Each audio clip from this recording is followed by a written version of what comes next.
Hey, haha, good afternoon, how are you doing? Bonjour, ça va bien? Alors, c'est Gaëtan. Aujourd'hui, on a de la pizza. Alors, dans les prochaines semaines, les prochaines vidéos, je vais créer un certain nombre de pizzas, de recettes de pizza. Alors, in the upcoming video, I will have a series of video on pizza. And the first recipe I want to start with, it's the most simple recipe you can imagine. La première recette que je vais faire, c'est la recette la plus simple qui soit.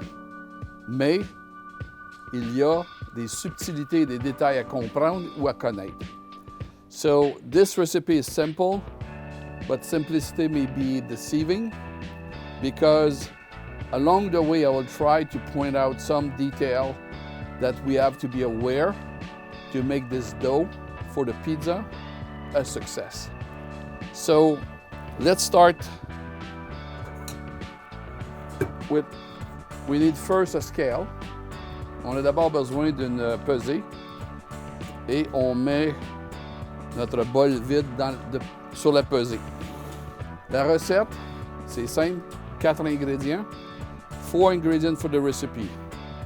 500 grams of flour, 300 grams of water, 7 grams of salt, and 3.5 grams of yeast. Alors, les ingrédients, c'est simple. 500 grams de farine double O, 300 grammes d'eau, 7 grammes de sel et 3,5 grammes de levure active ou levure chimique. En français, en France, je ne sais pas comment vous appelez ça. Nous, on appelle ça de la levure active. Alors, je ne sais pas comment vous appelez ça en France, si c'est de la levure active ou quoi. So let's see. The first ingredient, I zero my scale. In one bowl, I put 300 grams of water. Oops.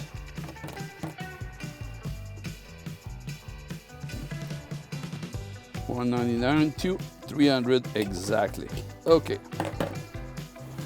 Second, I'll put 500 grams of flour. So on a 300 grammes d'eau, température de la pièce. Environ, aujourd'hui c'est 27. Alors je suis à l'extérieur, il fait 27. Température de la pièce, entre guillemets, c'est 27 degrés pour l'eau. Alors j'ai pré-mesuré 500 grammes de farine. I pre-measure 500 grams of flour. Take my word, it's 500 grams right there. And we're good. The next thing is yeast. I did say 3.5 grams of yeast. So let's measure 2, 2.6, 3, 5. Bingo. We're good. Yeast is done.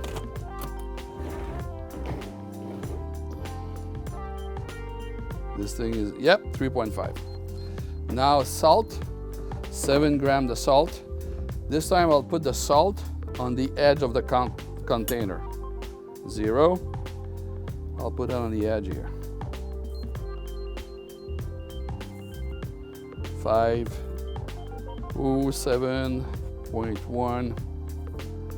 7.4. 7.5. Okay, we're good. 7.5 grams. All the ingredients are there. The next step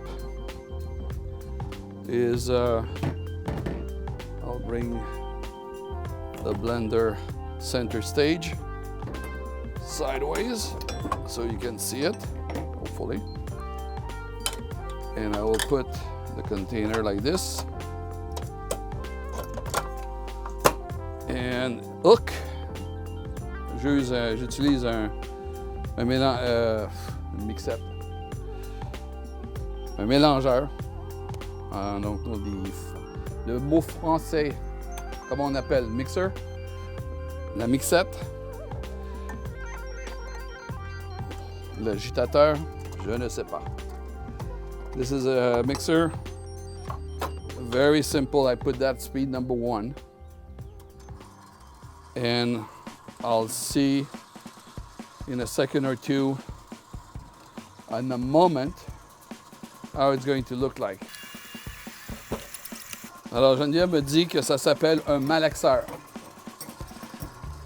C'est bon, un malaxeur. So, after a few minutes, about 3 or 4 minutes, I'll show you what it looks like in the bowl here. I'll stop it, undo the hook, just to show you how it looks like. You see there's a ball and almost all the flour around your bowl is almost perfectly clear. So on a une boule, la pâte à pizza, la boule, comme ça. Et les bords du bol sont pratiquement propres. On a pratiquement absorbé toute la farine. Et c'est maintenant que les choses deviennent intéressantes. At this point, the first stage is done. You need to let the flour, and in the flour the protein, and these protein will become gluten. You need the flour, the water, the flour to soak the water, and let this flour absorb completely the water. It's not a dough yet, but it's the first stage. Then you cover the bowl. Alors on va couvrir, on a une pâte qui est pas trop collante, et l'étape courante, c'est de laisser la farine absorber l'eau. Si on ne laisse pas la farine absorber l'eau, la réaction chimique nécessaire pour faire une pâte légère ne se fera pas. Alors, on va laisser reposer ça quelques temps, entre 5 et 10 minutes. Et puis, on va faire un deuxième mélange avec le même malaxeur. So, after 5 to 10 minutes, we'll go for a second round in the stand mixer. So let's say we have some time done.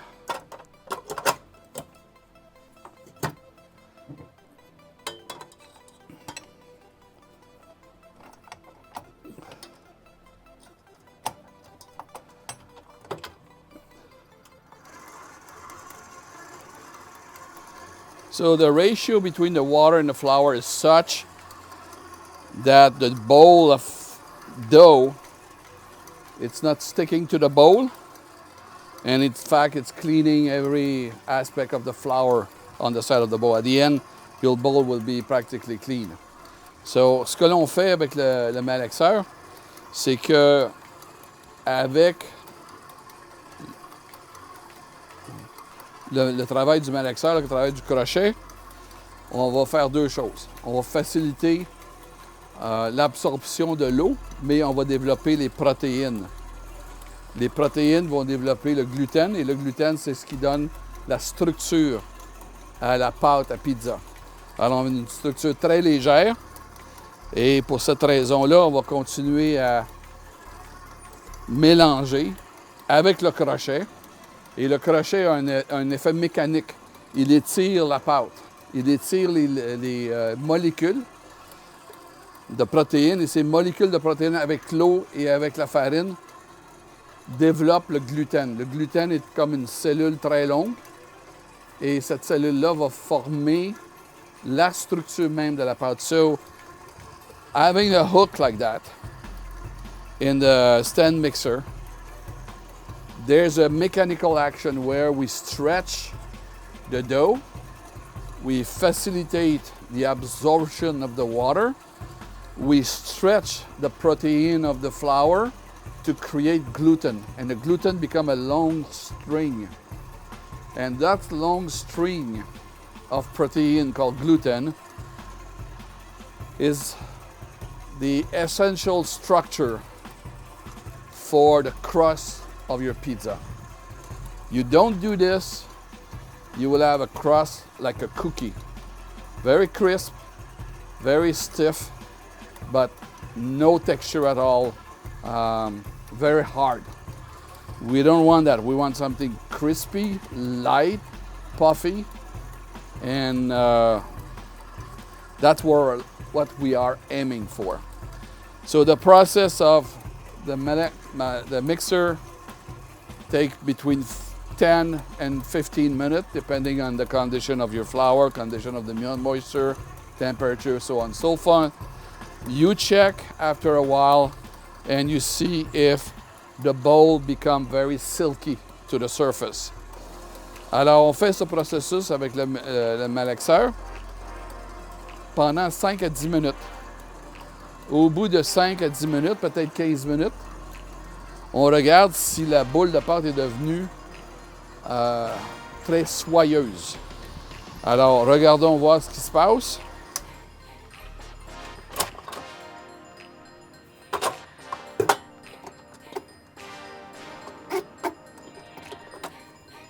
Et on voit que la pâte, elle n'est pas complètement soyeuse, mais vous voyez qu'elle ne colle pas à mon doigt. So you see the dough, it's not silken yet. So I have to do more of the mechanical work, but it's not sticking to my finger, as you can see. And when I press, it bounces back a little bit. As we do that, it will bounce back more and more. And that's the spring effect of the gluten. So remember that. You need to remember that stage. It's a very, very important stage.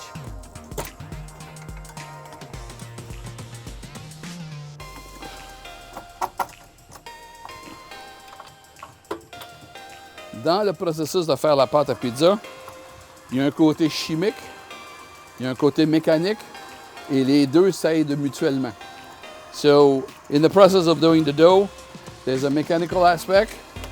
This guy is doing it for us. And there's a chemical aspect, which is going inside the dough. And we need both aspects to go together to make the dough what we're looking for.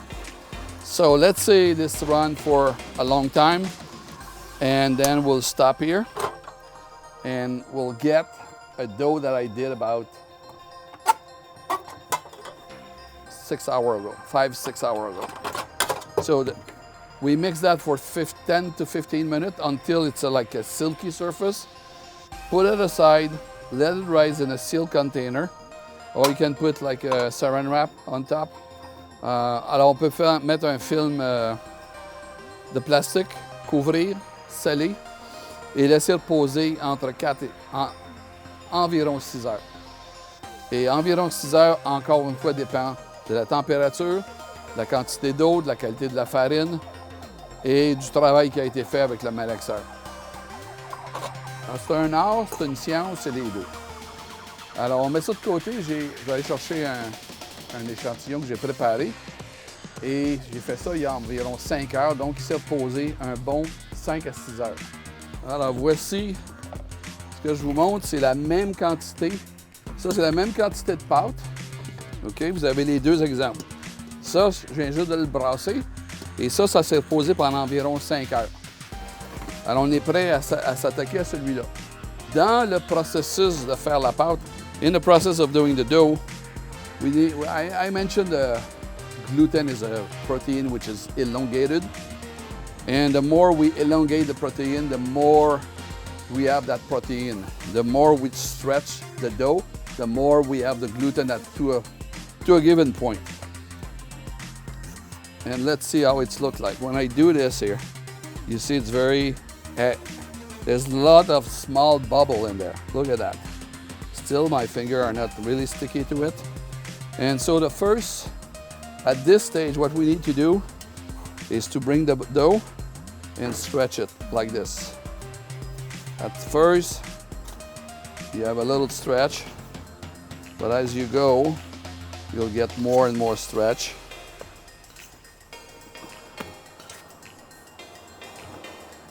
So one other technique is to take the dough and you stretch it like this and you fold it.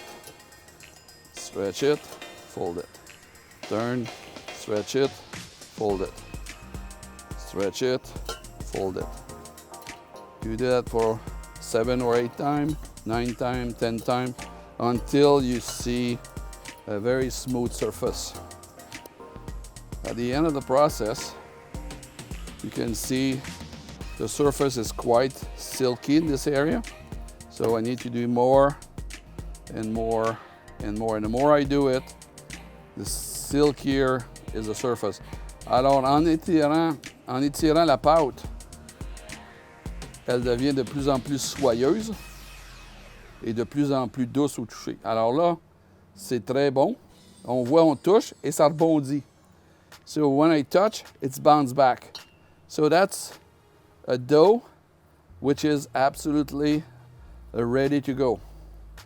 So the next step, when you've done that, we'll put to rest for a few minutes, and then you come back and cut it and make balls the size of your pizza. So I start with 500 grams of flour, 300 grams of water. That's about 800 grams together. So we'll have 4 dough of about 200 grams each. So I'll be back. Alors, on est retour, so we're back. The dough is here, very soft to the touch. I can touch it and it's bounced back. That's what we're looking for. That's what we want to do. I have my scale here. Alors, on a la pâte. Et comme vous voyez, c'est très doux. La surface est très douce, très lisse. Et quand on y touche, ça rebondit. Alors, c'est l'objectif.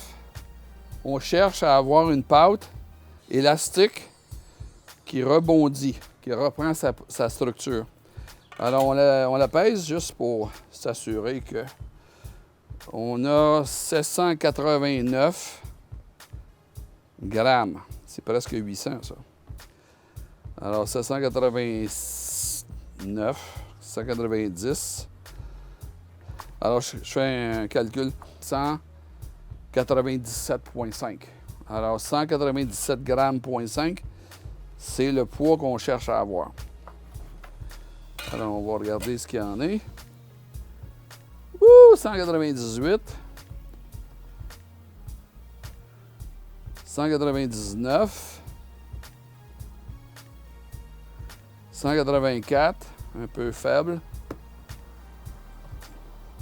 207.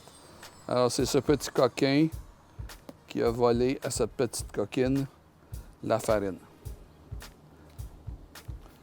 Alors, je vais fariner mes mains légèrement parce que... so we have split the dough in 4 parts, relatively equal part. I flour my hands just to make... And then I do a rotating motion like that. And this is the equivalent of going on the board and going like this. Okay, same effect. So we want to roll the dough to make a ball, a nice ball. Alors on roule la pâte pour faire une boule la plus ronde possible. Et au fur et à mesure que je fais ça, l'humidité de la pâte vient à la surface. As I'm doing this, maybe there's some flour to my hands, but as I was doing this and more, I end up having a kind of a slightly wet dough.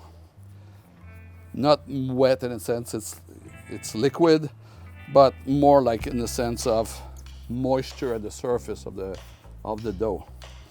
So I'll do 4 like that, because I have 4 pieces.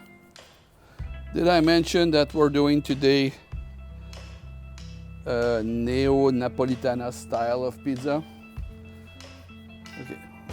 If you go to Napoli, and I hopefully you'll go one day, you'll see that there's more than one type of pizza in Napoli.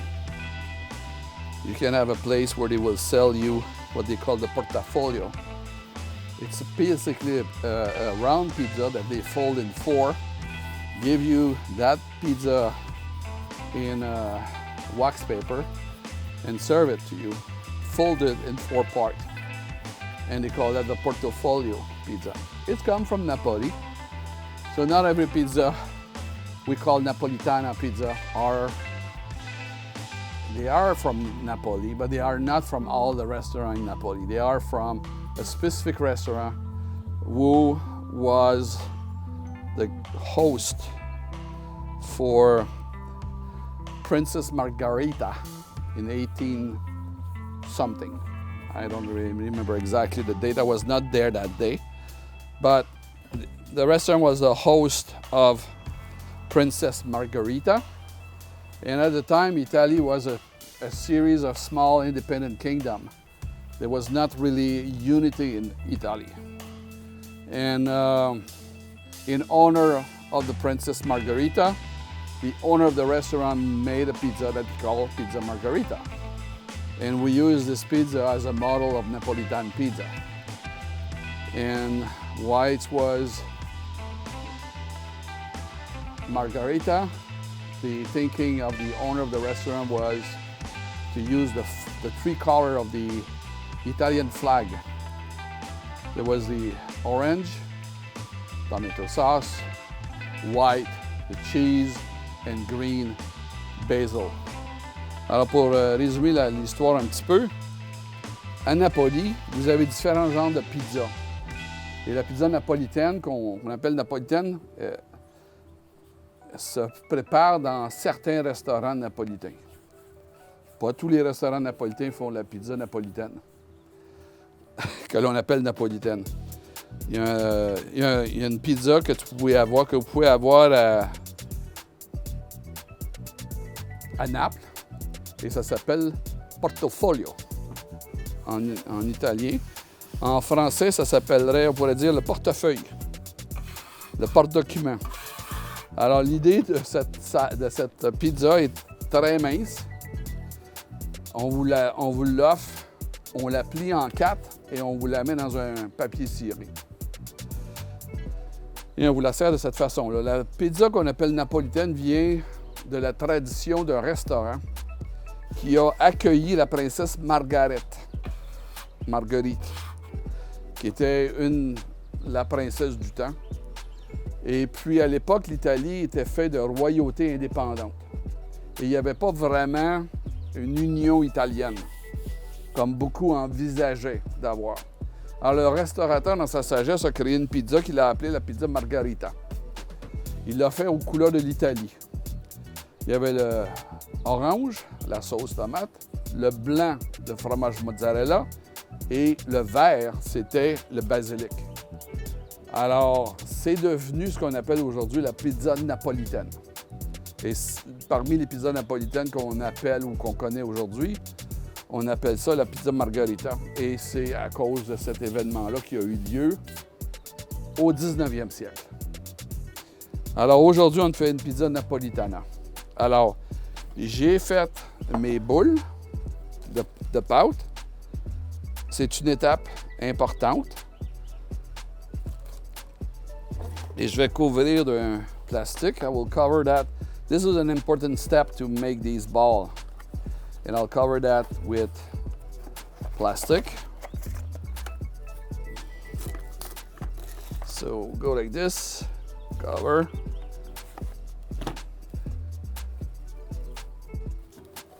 Okay. And once you cover it, it's to prevent losing the moisture. And the flour on top is to prevent the dough from sticking to the plastic. That's all. There's no mystery there. You put it aside, and when you need it during the day, you make your pizza, and you bake your pizza from there. So thank you for your time. Thank you for your interest. Merci beaucoup pour votre temps. Merci pour votre intérêt. Partagez la vidéo avec vos amis. Abonnez-vous si ce n'est pas déjà fait. Et puis, on se voit très, très bientôt. Il y a d'autres pizzas qui s'en viennent, d'autres styles de pizza. Et à bientôt. There's more pizza coming. different style. And we'll see you very soon. Thank you. Bye-bye. Take care.